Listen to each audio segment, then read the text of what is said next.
And it illustrates something because when a couple stand before us pastors to get married, there are not two persons that we see. There are actually six. There's the man that he thinks he is, and the man that she thinks he is, and then there's the man that he really is. And there's the woman that she thinks she is, and the woman that he thinks she is, and then there's the woman that she really is. And the trick of marriage is to try to figure out who in the world have I gotten married to. See, that's what marriage is about. And you can't break up in just 6 months or a year because it will take a lifetime to figure it out. The truth is, when we marry, we really marry a mystery. We don't know what is around the corner. And even the Bible says, beloved, it does not yet appear what we shall be. And so you don't marry for today, you marry for what is around the corner. And many times the best is yet to come. It's definitely a process of discovery. Dr. Brown, I've got to ask you this question. What do you think is the secret to having a successful relationship, a successful marriage? Well, when my baby sister got married, the minister asked us a question, and he said there are 3 C's of marriage. And this always stuck with me. He said there is communication, obviously when individuals talk and dialogue with each other. He said there is compatibility, the ability to get along well and to have things in common with each other. And then he said there is commitment, that decision to stay together for better or for worse. And he asked us which is very important. H. Norman Wright, he's written a book called Communication, Key to Your Marriage. And it is really critical, conflict resolution and tips and skills for that. That's what we want to teach, in marriage relations.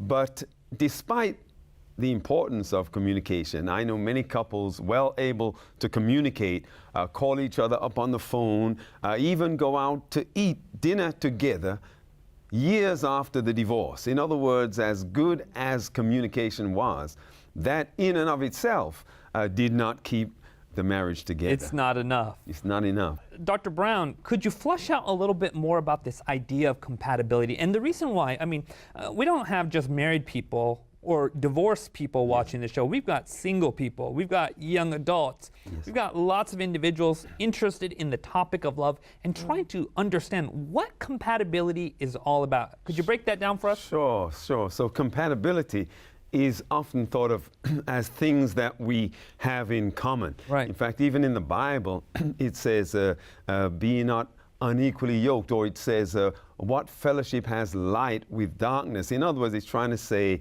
have things in common that would actually strengthen your marriage. But there's a couple that wrote a book, Chuck and Barb Schneider, and they call their book Incompatibility, Grounds for a Great Marriage.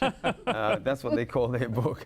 And what they were saying is that there are things that are different, habits that you have, different temperaments that can actually strengthen the marriage and not drive a wedge between it. And so there are sometimes couples that have differences, and before marriage, you overlook the differences. So a young man may say to the young lady, I'm going fishing tomorrow at 6 a.m. Why don't you? Oh yes, I would love to do that. That's before marriage. But after marriage, there's nothing so foolish as going fishing. So we find these differences, and so after marriage, often these differences drive a wedge between you.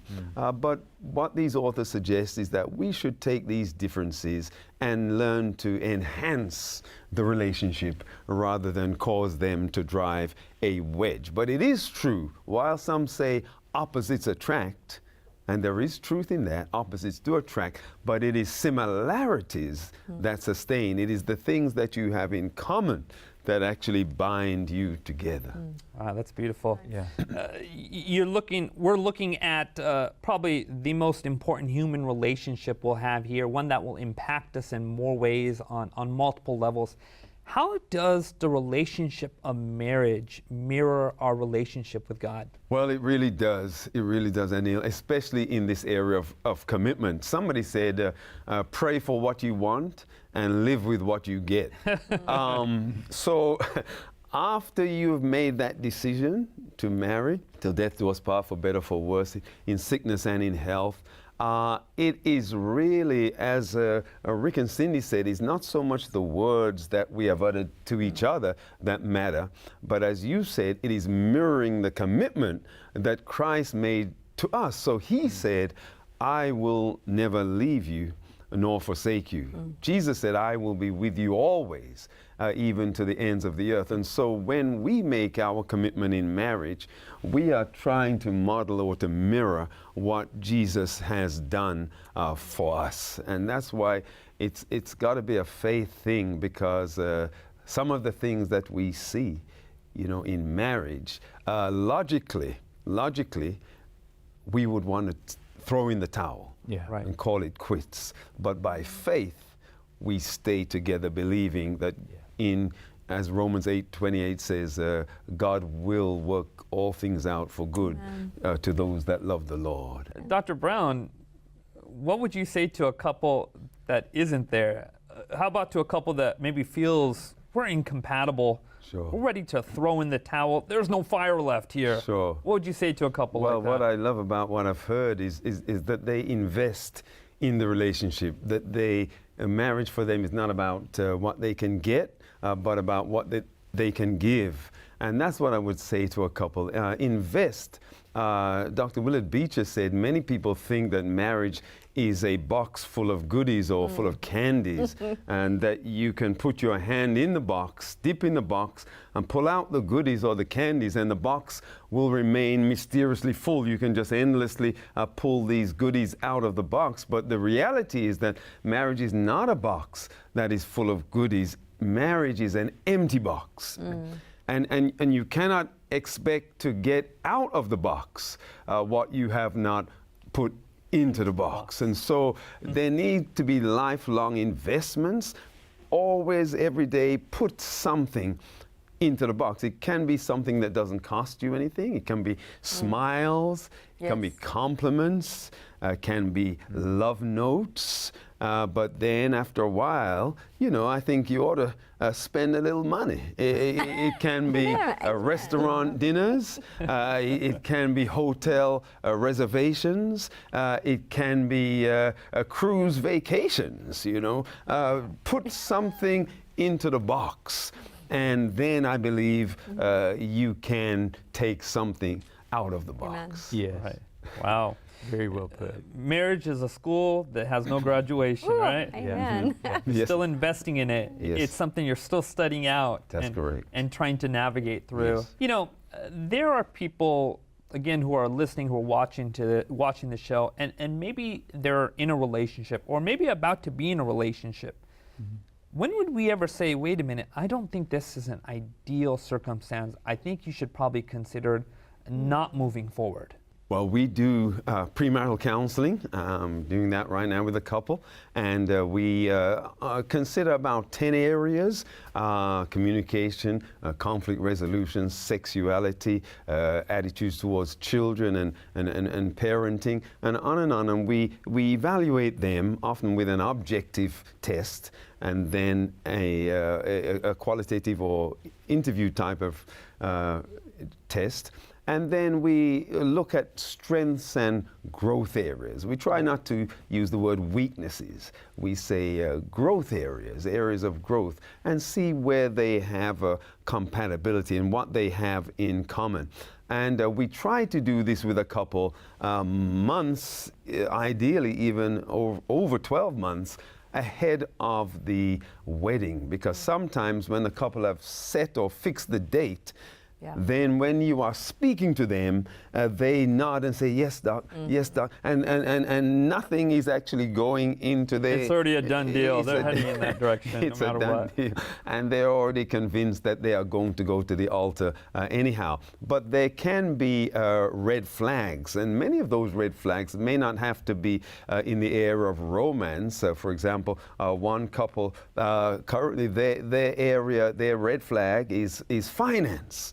Is in the area of finance, is in the area of saving and spending, and one is a saver. I won't say which one is the spender. I won't say which one likes the shopping. I won't say which one that is. But one likes spending, one likes saving, and they have to consider budgeting. And the reality is now that's not a romantic topic to talk about in premarital counseling, but many couples have broken up. Right. Because of the area of finance. And so it is important to talk through these things. And I tell them the best gift you can give yourselves is not towels and furniture, is premarital counseling, because you can't get that back again. Right, right. Really briefly, could you touch on the subject of divorce? There are, divorces are high in the United States and other parts of the world as well. And when should you finally get to that point where you're saying, okay, you know what, divorce is our option here now? Divorce is a reality, and we have to be compassionate with those who are divorced. My own parents divorced, and my father remarried, and I was speaking at a camp meeting, or many camp meetings, and your parents are proud of you, when you speak, and I would quote this text, Malachi, God hates divorce. God hates divorce.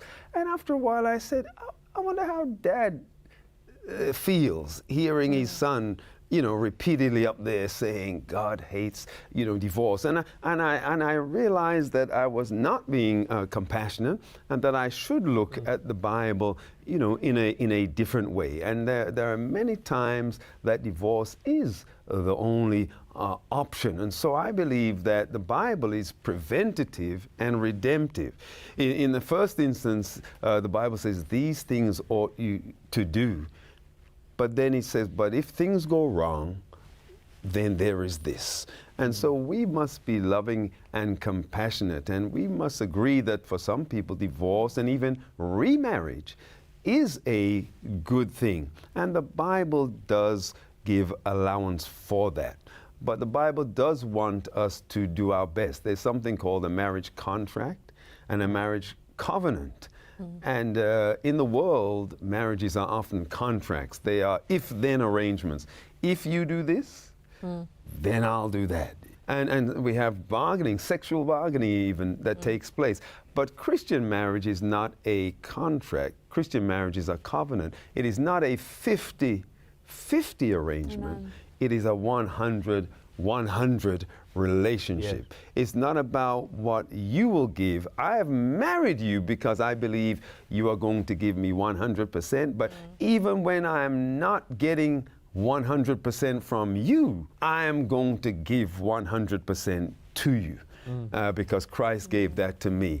And so even after you've done your best, sometimes divorce still takes place. And I believe we have to be compassionate. The divorce should be within the biblical framework, but we must be loving and not judgmental to those who divorce. If someone was to ask you very simply, what are the biblical grounds for divorce? Yes. What would you say to them? Well, there are what we call the 3 A's. So there is adultery. The Bible says that in Matthew chapter 19. There is what we call abandonment, which is in 1 Corinthians chapter 7. It says, if the unbelieving spouse desires to leave you, then you are not bound. You are not bound. And so we speak about that. But the third one is a little more murky in some respects, and that is the one we call abuse. Because the Bible is not overly specific about that, but many consider that many of the problems, especially the sexual problems that take place, even though it may not be out and out adultery, but it is in the same category as that. And so abuse, we give grounds for separation, that couples, but the purpose of separation is always for reconciliation. It's never to be permanently separated, but sometimes because of violence and even threats of death, reconciliation is never advisable in those circumstances. And as a church, often we have been slow to come to the realization that it is unhealthy and unsafe for some couples to stay together. Yeah. Right. The Bible would never condone couples staying together if there's abuse that's taking place in there. That's correct. God is not in favor of that. That's correct. Abuse itself, it's like murder. You know, it's bringing death into this relationship. I appreciate the understanding and the balance of this topic. We got some, still some. Do you believe in the one that God chose a person for you, or do you believe that all relationships needs to be built? Wow. Amen. How about you, Dr. Brown? Yeah, I would say that there's a thing called soulmate. You know, am I going to find my soulmate? And marriage is not so much about finding your soulmate, but about being the soulmate. Oh, yeah. And it is what you do after marriage that really binds you both together as soulmates. So somebody said, before I got married, I was looking for the ideal. Then it became an ordeal. And now, and now I want a new deal. And so it's not about finding, it's about investing and being the right person. In fact, you wrote a book, and it's called Total Marriage. Yes. And it's not just about finding the right person, it's about becoming the right person, correct. right? That's correct.